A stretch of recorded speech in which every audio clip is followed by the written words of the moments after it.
दीर्घ दिन धरी मंत्र जप करे मध्य जो सिद्धि प्राप्ति होई पारि न थाए, महाशिवरात्रि दिन बेलपत्र खाइबा द्वारा एवं बेलगछ मूल घीर दीप जालिबा द्वारा ताहा आपणको महाशिवरात्रि दिन प्राप्ति होई जाय थाए। महाशिवरात्रि दिन जदि आपण बेलगछ मूल क्षीर अर्पण करती तो आपणकर समस्त प्रकार रोग एवं शोक दूर हो जाय थाए।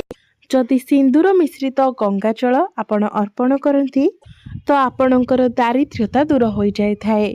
बेलगछर मूल राशि अर्पण कले आपणको सौभाग्य प्राप्ति होई थाए। द्वितीय वृक्षटी हेउछि शमी वृक्ष। एही शमी वृक्ष को आमर हिंदू धर्म रे अत्यंत चमत्कारी बोली माना जाय थाए। एही चमत्कारी वृक्ष द्वारा आमर जीवन को सकारात्मक ऊर्जा एवं धन धान्य आसी थाए। शमी वृक्ष को स्वयं जगदम्बांकर स्वरूप बोली माना जाय थाए। एही